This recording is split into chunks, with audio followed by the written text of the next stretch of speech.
ዛሬ የፍቅር ወይን የሚጠጣበት ቀን ነው። ፍቅርና ቡና በትኩሱ ነው ይላል ያገሬ ሰው ማለት ነው።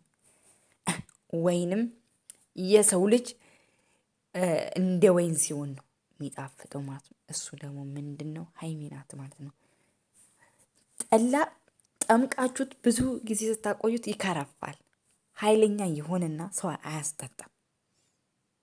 ወይንስ ወይን ግን እየተጠመቀ በሚሰራ ሰዓት እየጣፈጠ ጣፋጭ የሚሆን ነበር የሚሆነው ማለት ነው። ግን ምድረ ነጭናጫዎች ማለት ነው ምንድን ነው ያላችሁት? ሀይሚ ዛሬ የፍቅሯን ወይን ትጠጣለች ማለት ነው ስላችሁ ያልገባችሁ ካለ ንግግሬ የፍቅሯን ወይን ትጠጣላችሁ ማለቴ ምን ማለት መሰላችሁ? በቃ አለ አይደል የፍቅሯን ወይን ትጠጣለች ማለት እንትን ትላለች ማለት ነው። ትጎነጫለች ማለት ነው። የታገሰችበት 2 ዓመት ሙሉ ብዙ እየተባለችበት ብዙ በብሩክ የተሰደበችበት ብዙ ነገሮች የደረሰባት ነገሯን ትጠጣለች ማለት ነው። የፍቅር ማለት ነው።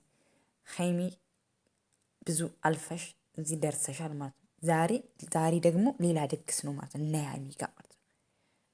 የእውነት ለመናገር በቃ ዛሬ ሌላ ድግስ ነው።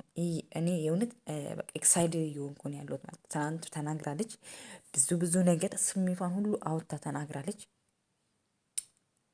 ዛሬም ብዙ ነገሮች ትናገራለች ብዬ አስባለሁ። ኦልሬዲ ያው እንደ ቃለ መጠይቅ ነገር ጥያቄና መልስ የሚመላለሱት ማለት ትናንት ምንድን ነው ያለችው? እንዴት አፈቅርሻለሁ ልትለኝ ቻልክ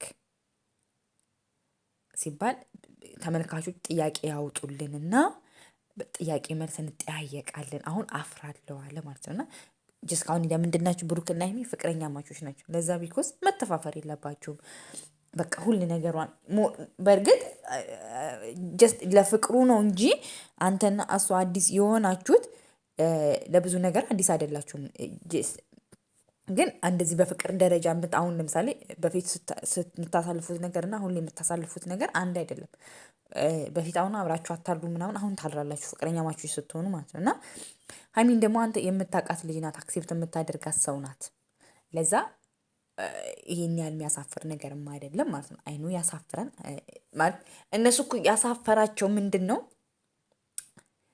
ሰው አያምንም ነው፣ ሌላ አይደለም።